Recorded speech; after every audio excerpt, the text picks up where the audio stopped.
27 ऑगस्टला असं आंदोलन होणारच आहे. जे आंदोलन आम्ही ठरवलं, तुम्ही गोळ्या घाला, तुम्ही फासावर लटकवा, तुम्ही तुरुंगात टाका, पण आमच्या मागणीसाठी आम्ही मुंबईत येणार आहोत आणि आंदोलनावर आम्ही ठाम आहोत. अशा नोटिसांना आम्ही भीक घालत नाही. नियमित कर्ज भरणाऱ्या शेतकऱ्यांना 2 लाख रुपये अनुदान द्या. त्याचबरोबर 2019च्या पूर्वी जे शेतकरी वंचित शेतकरी नेते रविकांत तुपकर पुन्हा एकदा आक्रमक झालेले पाहायला मिळतात. शेतकरी कर्जमाफीच्या मागणीवरून शेतकरी नेते रविकांत तुपकर पुन्हा आक्रमक झालेत.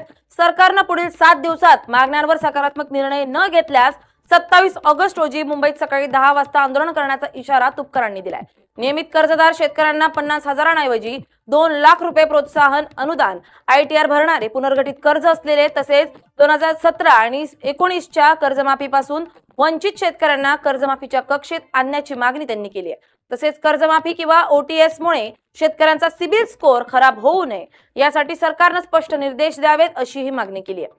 दरम्यान सरकारकडे कर्जमाफीसाठी पैसे नसतील तर मंत्र्यांचे बंगले आणि शासकीय वाहने जप्त करून त्यांचा प्रतिकात्मक जाहीर लिलाव करू असा थेट इशारा तुपकरांनी दिलाय. सरकारने जी अहिल्यादेवी होळकर कर्जमुक्ती योजना आणली आहे, या योजनेमध्ये अजूनही लाखो शेतकरी वंचित राहणार आहेत. नियमित कर्जदार शेतकऱ्यांना सरकार फक्त 50,000 रुपये अनुदान देणार आहे. त्यामुळे नियमित कर्ज भरून आम्ही गुन्हा केला का, असा संतप्त सवाल महाराष्ट्रातल्या नियमित कर्जदार शेतकऱ्यांकडून येतो आहे. म्हणून या शेतकऱ्यांना 2 लाख रुपये अनुदान दिलं पाहिजे अशी आमची मागणी आहे. दुसऱ्या बाजूला 2019च्या अगोदर ज्या काही कर्जमाफी योजना आल्या याच्यातनं अजूनही लाखो शेतकरी वंचित आहेत. त्याही शेतकऱ्यांचा समावेश या कर्जमुक्ती योजनेमध्ये केला पाहिजे अशी आमची मागणी आहे. ITR भरणारे शेतकरी श्रीमंत नसतात. इतर लोन मिळण्यासाठी ते टेक्निकली ITR भरत असतात. त्यामुळे त्याही शेतकऱ्यांचा समावेश कर्जमाफी योजनेमध्ये केला पाहिजे अशी आमची मागणी आहे. आणि अनेक बँकांनी शेतकऱ्यांच्या अपरोक्ष परस्पर कर्ज पुनर्गठन केलेलं आहे. या पुनर्गठित शेतकऱ्यांचाही समावेश कर्जमाफीमध्ये करा अशी आमची मागणी आहे. रूपांतरित ज्यांचं कर्ज झालेलं आहे त्यांचाही समावेश कर्जमाफीमध्ये करा. आणि सिबिल आमचं खराब होणार आहे या तडजोड योजनेमुळे, त्याच्यासाठी राज्य सरकारनं रिझर्व्ह बँकेशी बोललं पाहिजे आणि रिझर्व्ह बँकेने नॅशनल बँकांना आदेशित केलं पाहिजे की सिबिल खराब करू नका शेतकऱ्यांचं. या मागण्या घेऊन सातत्यानं अनेक दिवसांपासून आम्ही लढाई करतो आहे. राज्याचा दौरा आमचा झालेला आहे. सरकारनं जर का आठवड्याभरामध्ये हा निर्णय घेतला नाही तर येणाऱ्या 27 ऑगस्टला सकाळी 10 वाजता आम्ही मुंबईच्या मंत्रालयासमोर मंत्र्यांचे बंगले जप्त करणार आहोत, त्यांची हराशी करणार आहोत. मंत्र्यांचे वाहनं सुद्धा आम्ही जप्त करून त्याची प्रतिकात्मक हराशी करणार आहोत. कारण सरकारजवळ जर शेतकऱ्यांना द्यायला पैसे नसतील तर मंत्र्यांचे बंगले हरास करा आणि मंत्र्यांच्या गाड्या हरास करा. त्यातून जो पैसा येईल तो शेतकऱ्यांच्या कर्जमाफीसाठी वापरा असं आमचं म्हणणं आहे. एक हराशी करणारं प्रतिकात्मक आंदोलन आम्ही मंत्रालयासमोर करणार आहोत.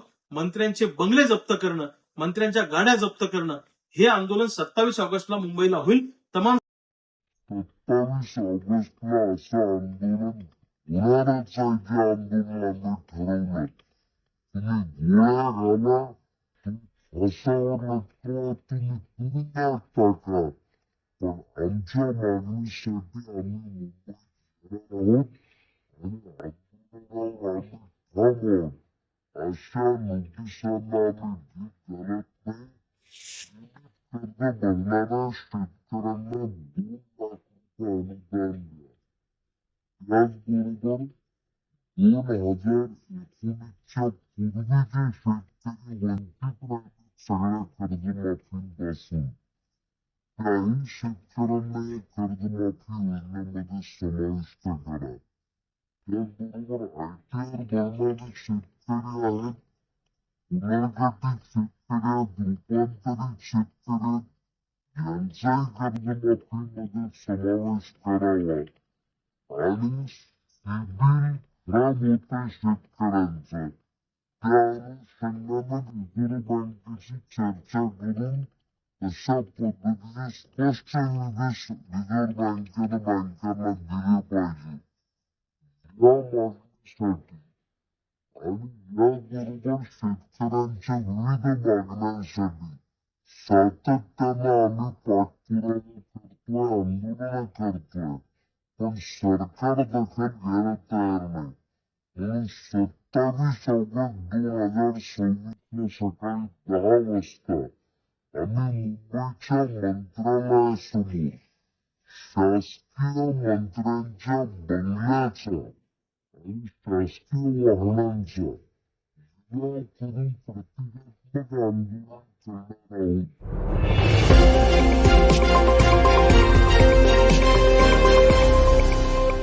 कर्जमुक्ती हा आमचा अधिकार आहे, कारण यांच्या धोरणामुळे आमच्यावर झालेलं कर्ज आहे ते कर्जमुक्त आम्ही झालो पाहिजे.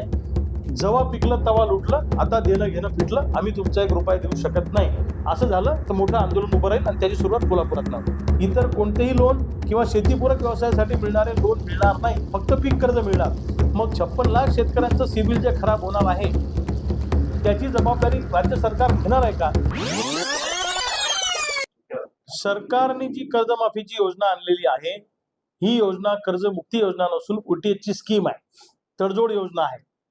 सरकारने म्हटलंय की आम्ही 2001-10-21 ते 30-9-22 जे लोक थकीत आहेत त्यांना आम्ही 35% रक्कम देऊ, उरलेली रक्कम बँकांनी सोडून द्यायची आहे. हा शब्द वापरलाय त्यांनी त्या याच्यामध्ये इंग्लिशमध्ये, सोडून द्या, राईट ऑफ करा, सोडून द्या.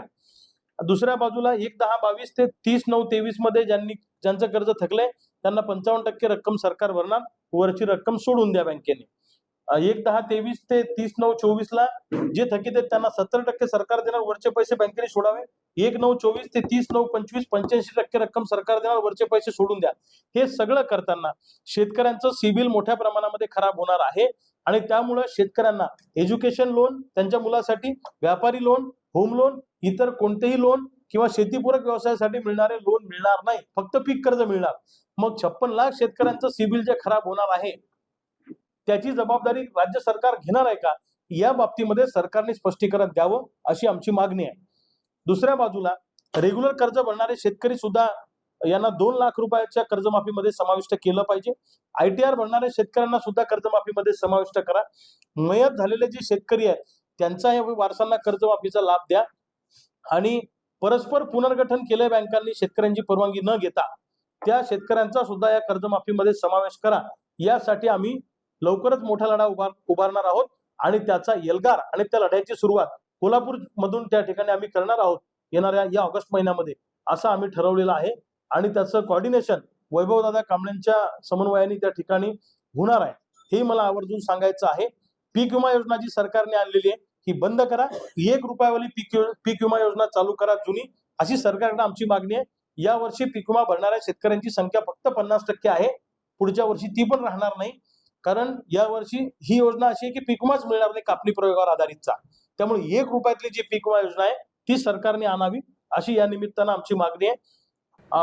जब मैं आत्मनिर्भरता की बात कर रहा था दर आता वाढवले तो पाहिजे. कुछ ज्या कारखान्यांनी 1 लोग रुपया दिली नाही एयर कंडीशन चैम्बर में बैठ करके सोचने वाले लोग हमें बता रहे थे ग्लोबलाइजेशन का क्या होगा, शेतकऱ्यांच्या पाठीशी नाही, लेकिन पण दुनिया देख रही है शेतकरी कि पुत्रांना पिछले 1 आता दशक उसाचा में दांडका हातात घेऊन ऐसा लग रहा है कि दुनिया ने कारखानदारांच्या ग्लोबलाइजेशन पाठीशी बोलना ही असला बंद कर पाहिजे. दिया है. कारखानदार आणि जहां से सरकार ग्लोबलाइजेशन की यांचं आवाज संगमत आहे. आती